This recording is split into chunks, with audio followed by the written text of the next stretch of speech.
नाज़रीन अस्सलाम वालेकुम and good evening. Ali Bukhari और कानून और आप आज 5 सितंबर को आपकी खिदमत में हाजिर। सबसे पहले हमारी अपॉइंटमेंट्स जो इस हफ्ते की चलेंगी और आगे अगला क्या प्रोग्राम होगा, अगले हफ्ते का क्या प्रोग्राम होगा। इस हफ्ते मैं अपॉइंटमेंट्स कर रहा हूँ सिर्फ और सिर्फ अपने फिंचली ऑफिस में, लेकिन वेंसडे को यानी परसों मैं इंशाल्लाह मैनचेस्टर में लोगों से मुलाकात करूंगा। अगर आप मिलना चाहते हैं तो वहाँ पे अपना इंटरेस्ट रजिस्टर करा सकते हैं। इसके अलावा बर्मिंघम का प्रोग्राम इंशाल्लाह अगले हफ्ते का है, यानी 14 तारीख को 14 सितंबर को बर्मिंघम में लोगों से मुलाकात होगी। लोग पूछते रहते हैं कि जी आपका बर्मिंघम का ऑफिस किधर है, एड्रेस क्या है। मुझे काफ़ी मैसेजेस वगैरह आ रहे थे। बर्मिंघम में मेरा कोई ऑफिस नहीं है। बर्मिंघम में जाता हूँ मैं सिर्फ अपॉइंटमेंट्स करने के लिए। हर दूसरे हफ्ते मैं बर्मिंघम जाता हूँ और उसी तरह हर दूसरे हफ्ते मैं मैनचेस्टर जाता हूँ। मैंने कुछ प्रोग्राम्स पहले एक सजेशन पेश किया था कि अगर लोग ब्रैडफर्ड में या वेल्स में, ब्रिस्टल में या किसी जगह पे चाहते हैं कि मैं अपॉइंटमेंट्स करूं तो मुझे बताएं, मुझे अपना इंटरेस्ट रजिस्टर कराएं। अगर मेरे पास इनफ अपॉइंटमेंट्स बन जाती हैं तो फिर मैं एक दिन सेट करके आपको बता दूंगा कि मैं वहाँ पे कब आ रहा हूँ और मैं कैसे अपॉइंटमेंट्स और कब अपॉइंटमेंट्स कर सकता हूँ वहाँ पे। तो इंशाल्लाह कोई मुश्किल काम नहीं है। मुझे ब्रैडफर्ड के लिए कुछ इंटरेस्ट आया है, लेकिन अगर आप सीरियसली अपॉइंटमेंट्स करना चाहते हैं वहाँ पर तो मुझे बताइए। मैं एक रेगुलर स्लॉट वहाँ पर सेटअप करना शुरू कर दूँगा, तो कम से कम महीने में एक दफ़ा मैं वहाँ पर लोगों से मिल सका करूँगा। यहाँ पर मैं ये चीज़ कहता चलूँ, अक्सर लोगों को ये एक तशवीश होती है, एक फ़िक्र होती है कि जी आप लंदन में हैं, मैं ब्रैडफर्ड में हूँ या मैं मैनचेस्टर में हूँ, काम कैसे होगा। हमने अब हर चीज़, हमारी कोशिश अभी भी है कि हम पेपर फ्री होके और काम कर सकें। पेपर फ्री होने का मतलब क्या है कि हर चीज़ हमारे कंप्यूटर्स के ऊपर, हमारे डेटाबेस के ऊपर, हमारे टेलीफोन्स के ऊपर, हमारे लैपटॉप्स के ऊपर मौजूद होती है। मैं जहाँ कहीं जाता हूँ मेरे लैपटॉप के ऊपर मेरे तमाम क्लाइंट्स की तमाम डिटेल्स, तमाम पोस्ट, तमाम लेटर्स, तमाम फ़ोन कॉल्स, तमाम नंबर्स, हर चीज़ मेरे पास एक जगह पे मौजूद होता है। वो इसलिए कि हमें आज के वक्त के मुताबिक, इस सेंचुरी के मुताबिक चलना है। हाँ, मैं अगर वही कहूँ कि जी वो फ़लानी फ़ाइल ढूंढ के लेकर आओ तो फ़लानी फ़ाइल ढूंढ के लेकर आओ, मुश्किल पड़ी है, अभी तक मुश्किल पड़ रही है हमें। जब हमने स्विच किया वो सारी फ़ाइलों के सिस्टम से स्विच करना, पेपर फ्री करने में और अपने सिस्टम में डालने में अभी भी मुश्किल पड़ती। कई दफ़ा कोई एक क्लाइंट आ जाते हैं जिनकी फ़ाइल मेरे पास अभी सिस्टम में मौजूद नहीं होती, उनकी फ़ाइल हमें ढूंढनी पड़ती है और उसमें फिर एक मुश्किल भी आती है। लेकिन ऐसे हम चल रहे हैं कि इंशाल्लाह आहिस्ता आहिस्ता ये बिल्कुल चीज़ ख़त्म हो जाएगी। सो आप कहीं पे भी हों, हम स्काइप पे बात कर सकते हैं, हम टेलीफोन पे बात कर सकते हैं। मेरा एक टेलीफोन नंबर आपके पास होता है जिस पे आप मुझे टेक्स्ट मैसेज कर सकते हैं, और मेरा ईमेल एड्रेस आपके पास है जिस पे आप मुझे ईमेल कर सकते हैं। सो कोई ना कोई आपके लिए रास्ता निकाल के हम काम कर सकते हैं। सो अगर आप दूर हैं तो उसमें कोई घबराने वाली बात नहीं होती। अब ये लेके चलती है बात मुझे आगे कि जो मैं कुछ आज एक इंट्रोडक्शन में बात करना चाहता था। मैंने कुछ हफ्ते पहले फिर असाइलम का जिक्र किया था और मैंने बताया था कि हमारे 2 केसेस अभी रिसेंटली होकर आए हैं। अब एक तीसरा केस भी हमारा इंटरव्यू के ऊपर होकर आया। अब ये जो इंटरव्यू पे होने वाली बात है ये मुझे बड़ा एक सरप्राइज भी करती है और एक खुशी भी देती है। क्यों? क्योंकि इंटरव्यू के ऊपर अगर आप जाके एक सही तरीके से अपनी बात को बताते हैं, पेश करते हैं और मनवा लेते हैं तो इसका मतलब है कि आपका केस 100% उन्होंने एक्सेप्ट करके आपको स्टेटस दे दिया। ये चीज़ सबसे इंपॉर्टेंट होती है। अगर आप कुछ भी तैयारी करते रहें लेकिन अपना केस मनवा ना सकें, अपनी बात बता ना सकें, बड़ा से बड़ा आपका वकील हो, अच्छे से अच्छा वकील हो, लेकिन उस चीज़ को आगे उस तरह से आप बयान ना कर सकें तो कोई फ़ायदा नहीं। अभी मैं घंटा भी नहीं हुआ मैं किसी को बैठ के असाइलम की तैयारी कर रहा था। उनका इंटरव्यू है 2 दिन में। अब उनको मैंने बैठ के जिस तरह तैयारी कराई उस पर मैंने उनको कानून बताया क्या है, उस पर मैंने बताया कि कानून की तकाज़े क्या हैं, मैंने उनको बताया कि वो देखना क्या चाहते हैं, उनका जो एक सवाल होगा उसका मकसद क्या है, आपसे वो क्यों पूछ रहे हैं जो वो पूछ रहे हैं। ये सब कहने का मकसद क्या है? क्योंकि आपको अगर एक कहानी रटाई जा रही है, अगर उस कहानी से हट के आपसे कुछ पूछ लिया गया तो आप आएं बाएं शाएं चले जाना शुरू करते हैं, क्योंकि आपको कानून का नहीं पता, आपको पता ही नहीं कि आपसे सवाल क्यों पूछा जा रहा है। अगर आपसे पूछा जा रहा है कि जी वो जो आपकी बचपन की सहेली थी वो आपकी मदद क्यों नहीं कर सकती, तो आप कहते हैं बिल्कुल कर सकती है जी वो, लेकिन वो रहती है ना ज़रा दूर रहती है, वो 10 मील दूर रहती है। अगर आपने ये बात कर दी और आपने कह दिया तो अब कानूनी तौर पे वो आपको ये कह सकते हैं कि जी सिर्फ 10 मील दूर, प्लस आप तो ये भी एक्सेप्ट कर लिए कि आपको वहाँ पे कोई ना कोई मदद कर सकता है, यानी आपको वहाँ प्रोटेक्शन मिल सकती है, यानी इसका मतलब ये हुआ कि आपका असाइलम क्लेम नहीं बनता। लेकिन अगर आपने कानून को समझा हुआ है कि कानून क्या चाहता है और उसके मुताबिक आपने अपने सवालों के जवाब दिए और आपने उसके मुताबिक कानून को समझते हुए, अपनी कहानी को समझते हुए, दोनों चीज़ों का मिलाप करके फिर जवाब दिए, तो क्या ही बात होती है। वो फिर सोने पे सुहागा होता है। उसके अंदर फिर बात बनती है कि जब आपका केस एक्सेप्ट होता है, और अगर आपका इंटरव्यू पे ही एक्सेप्ट हो जाए, चाहे बेशक कोर्ट में जाकर लड़ना पड़े, हमें वहां पे एक्सेप्ट हो जाए, दोनों चीज़ें ठीक हैं, लेकिन काम होना चाहिए। बात ये बनती है। सो असाइलम का जिक्र कर रहा था इसलिए क्योंकि असाइलम 100% हो रहे हैं। अगर आपका केस आता है, अगर आप समझते हैं आप इस सिचुएशन में, डेफिनेटली इसको ट्राई करें। इसमें कोई बुराई वाली बात नहीं, कोई शर्म वाली बात नहीं है कि आपको शर्म नहीं आनी चाहिए कि आप मदद मांग रहे हैं, आपको शर्म नहीं आनी चाहिए कि आप इंटरनेशनल प्रोटेक्शन मांग रहे हैं। दूसरी चीज़ जो मैं मेंशन करना चाहता था, 7 ईयर्स बेसिस पे जो केसेस होते हैं।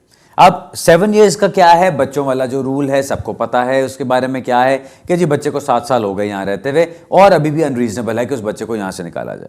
अब उसके ऊपर क्या होता है, अक्सर आप देखते होंगे होम ऑफिस का लेटर आता है कि जी आपने कोई नई बात करनी है तो नई एप्लीकेशन करें, पेड एप्लीकेशन। अब लोग बेचारे काम कर नहीं सकते, एम्प्लॉयमेंट उनको अलाउड नहीं है, बिजनेस करना उनको अलाउड नहीं है, बेनिफिट्स उनको कोई नहीं मिल रहे हैं, घरों से उनको निकाला जा रहा है, जॉब उनको किसी किस्म की कोई नहीं मिल रही, और अगर कोई मिल रही है तो 2-2, 3-3 पाउंड घंटे के ऊपर उनको काम करके उनको बिल्कुल उनकी जान एक तरह से खून निचोड़ा जा रहा है उनका। ये सब कुछ देखते हुए जब मैं देखता हूं कि जी होम ऑफिस की फीस कितनी है, 811 पाउंड पर पर्सन, उसके साथ एनएचएस का आप 500 पाउंड पर पर्सन लगाएं। अब 4 बंदों की फैमिली है, 5 बंदों की फैमिली है, अब आपके कितना 5-6 हजार पाउंड तो आपके सिर्फ होम ऑफिस को देने वाला बना, उसके ऊपर आपका वो एनएचएस का बन जाता है, उसके ऊपर वकील की फीस जाती। मेंशन किस लिए कर रहा हूं, अगर आपने साल पहले, 2 साल पहले, 3 साल पहले एप्लीकेशन डाली थी, अगर आप बच्चों के साथ हैं, आपके बच्चों को 7 साल से ऊपर हो गए हैं यहां पे, और अगर आप पहले कभी भी एप्लीकेशन डाल चुके हुए हैं, तो आप नई एप्लीकेशन डालने के बजाय फर्दर रिप्रेजेंटेशंस के ऊपर भी अपना काम करवा सकते हैं। क्यों मैं ये चीज कह रहा हूं, क्योंकि अल्हम्दुलिल्लाह हमने ये चीज की है, हमने ये काम किए हैं। बजाय इसके कि मैं अपने क्लाइंट्स को सारी होम ऑफिस की फीसें भरने पे मजबूर करूं और उसके बाद उनकी एफएलआरओ या एफएलआरएफपी एप्लीकेशन बना के भेजूं, जबकि उनकी पुरानी एप्लीकेशन हो चुकी है। हम अगर फ्रेश क्लेम करते हैं तो उसके अंदर भी हमें जवाब आने शुरू हो गए हैं, और उसमें भी अच्छे जवाब आ रहे हैं। मैं ये नहीं कहता कि हर एक को उस पर फौरन मिल जाता है, कईयों को रिफ्यूज़ कर दिया जाता है, ये कह के, रिफ्यूज़ नहीं, रिजेक्ट कर दिया जाता है ये कह के कि हम आपकी रिप्रेजेंटेशंस कबूल नहीं करेंगे, लेकिन आप नई एप्लीकेशन करें, पेड एप्लीकेशन करें। लेकिन अगर आपको वो रिजेक्ट नहीं करते तो अक्सर आप सिस्टम में से गुजर भी जाते हैं और आपको मिल भी जाता है। सिंपल बात यह है, मैं जो कहता हूं क्लाइंट्स को, आप एप्लीकेशन बनाएं अपनी, जो आपका फ्रेश क्लेम या आपका फर्दर रिप्रेजेंटेशंस के तौर पे हो, उसको सबमिट कराते हैं। अगर होम ऑफिस ने एक्सेप्ट कर लिया बहुत अच्छी बात है, अगर एक्सेप्ट ना किया तो फिर जो आपने फीसें वगैरह देनी थी बाद में जाके वो अभी भी देनी है। सो वही चीज़ है, फिर आप फीसें जमा कराइए और बेशक पेड एप्लीकेशन कर दें, लेकिन एक दफ़ा ट्राई ज़रूर करके देखें, बिकॉज मेरी नज़रिए में, मेरे एक्सपीरियंस में जो चीज़ चल रही है, अक्सर ऐसा हो रहा है कि हमें केसेस आ रहे हैं, जवाब आ रहे हैं जहाँ पे हमने पेड एप्लीकेशन नहीं की, क्योंकि पहले एक एप्लीकेशन की गई थी, उसी की बेस पे हमने आगे फर्दर रिप्रेजेंटेशन बना के डाल दी हैं, और उनके ऊपर, हालांकि उन फर्दर रिप्रेजेंटेशन में हमने नया केस लॉ डाला, सारा नया, जो नई एप्लीकेशन का सब कुछ होता है वो सब कुछ उसमें डाल के वो एप्लीकेशन की जाती हैं, ये फर्दर रिप्रेजेंटेशंस की जाती हैं, और उसके अंदर अल्हम्दुलिल्लाह हमें अच्छे जवाब आ रहे हैं। सो ये एक चीज़ और है देखने वाली। तीसरी चीज़ जो मैं छोटी सी मेंशन करना चाहता हूँ, आई एम सॉरी मैं टाइम ले रहा हूँ, लेकिन ये ज़रूरी बातें हैं। मैं अभी पिछले हफ्ते में 3 दफ़ा कोर्ट में गया हूँ, 3 दफ़ा मैंने अपील्स अटेंड की, और जो मुझे जानते हैं उनको पता कि मैंने ज़रा कम कर दिया था कोर्ट्स में जाना अपना काम, लेकिन एक होता है ना, आप अपने आप को कितनी देर दूर रख सकते हो, जो आपका एक पैशन होता है, जो आपका एक इश्क होता है। सो कोर्ट में जाना एक मेरा पैशन है। सो मैं जब कोर्ट में गया तो मैं जाके देख रहा था कि वहाँ पे जो लोगों की तैयारी वाली बात है, मेरे से पहले एक केस चल रहा है, मेरा केस नंबर 2 पे था, तो मुझे पहले बैठ के काफ़ी देर बैठ के सुनना पड़ा, देखना पड़ा। अब क्या हो रहा है वहाँ पे, एक स्टैंडर्ड जुमला आपका बना हुआ है, एक स्टैंडर्ड आपकी स्टेटमेंट बनी हुई है, एक स्टैंडर्डाइज किस्म की चीज़ें बनी हुई हैं, वही स्टैंडर्डाइज सब कुछ आगे भेजा जा रहा है। आपके केस से रिलेटेड, आपकी ज़िंदगी से रिलेटेड कोई चीज़ नहीं।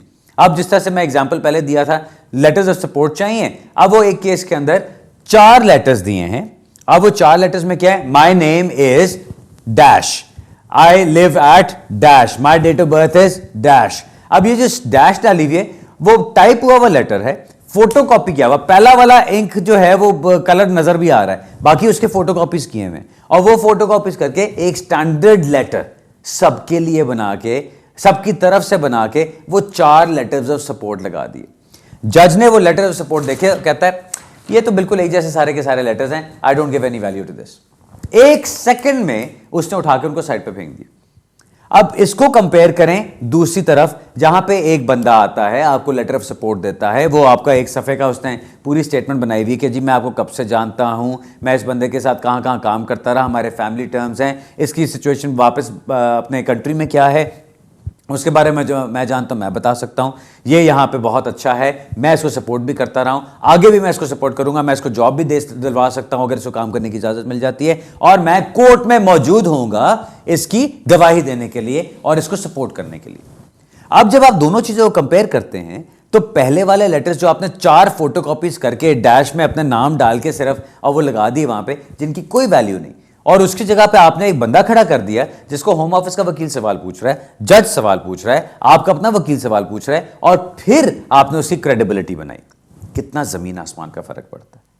कोर्ट्स की बात में दोबारा वही करता हूं, जरूरी नहीं है कि एक ही वकील आपका सारा काम लेके चले आगे। अगर आपको लगता है कि आपका वकील काम कर रहा है, उसने आपके बंडल्स बना दिए हैं, कोर्ट में जा चुका है, लेकिन आपको ये अभी भी तशवीश है कि जी मुझे कोर्ट में क्या करना है, मेरे केस में क्या है, तो आप किसी और वकील से राब्ता कर सकते हैं। मेरे पास लोग आते हैं कि जी आप सिर्फ केस की तैयारी करा दें। आज मैं अपॉइंटमेंट एक बुक कर रहा था, उनकी मेरा ख्याल है फ्राइडे को उनकी हियरिंग है और थर्सडे को वो मेरे पास आना चाहते हैं। अब मकसद क्या है, ये नहीं कि मैं थर्सडे को उनके साथ कोर्ट में जा रहा हूँ, फ्राइडे को उनके साथ कोर्ट में जा रहा हूँ, बिकॉज मैं अगर कोर्ट में जाऊंगा तो उनको अपने वकील को छोड़ना पड़ेगा, उनको अपने वकील को छोड़ने की जरूरत नहीं है। वो मेरे पास आ रहे हैं कि जी मेरे वकील के बंडल्स तैयार हैं, स्टेटमेंट्स तैयार हैं, आर्ग्यूमेंट्स तैयार हैं, आप मुझे सिर्फ ये बताएं कि मुझे उसमें क्या करना है, कोर्ट में जाके कैसे बात करनी है, मुझसे क्या क्या पूछा जा सकता है।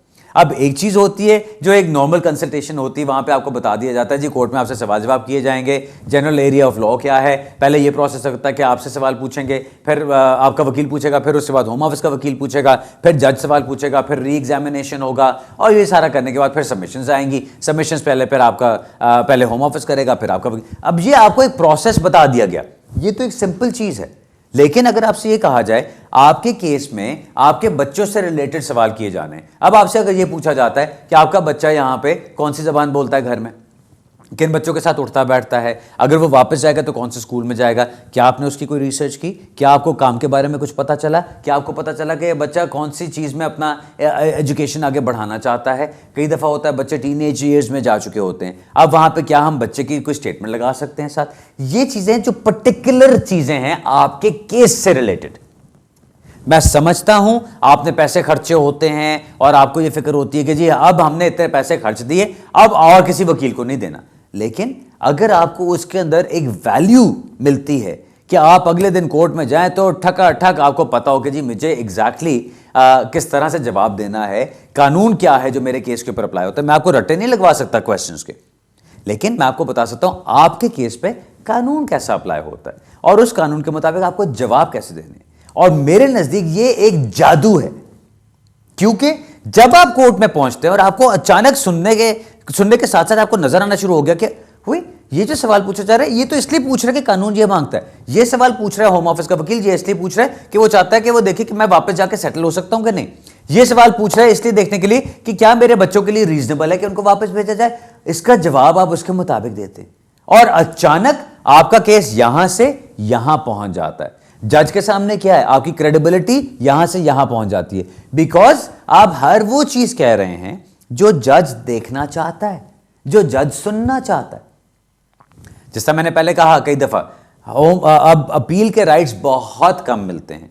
अगर आपको अपील का राइट मिल रहा है उसका पूरा पूरा फायदा उठाइए, उस अपील को सही तरह तैयार कीजिए। आपका जो भी उस पर खर्चा होता है मेरा ख्याल है वो एक आपकी इन्वेस्टमेंट होती है अगर आपका केस सही तरह से तैयार किया जाता है। ये मैं हरगिज नहीं कहता कि कोई भी वकील आपको गारंटी कर सकता है कि आपने इतने पैसे दे दिए तो ये 100% केस जीतेगा, ये कोई नहीं कह सकता, कोई वकील गारंटी नहीं कर सकता। लेकिन आपकी तैयारी अच्छी होनी चाहिए, आपका एविडेंस अच्छा होना चाहिए, ताकि कल को आप कोर्ट में जाते हैं तो आप अपने केस को प्रॉपर्ली फाइट कर सकें। ओके जी, अब हम ब्रेक की तरफ चलते हैं, वापस आके फिर अपने सवाल जवाब का सिलसिला शुरू करेंगे। मेरा ख्याल है मेरी तकरीर आज काफी लंबी हो गई है, ब्रेक से वापस आके दोबारा बात करते हैं।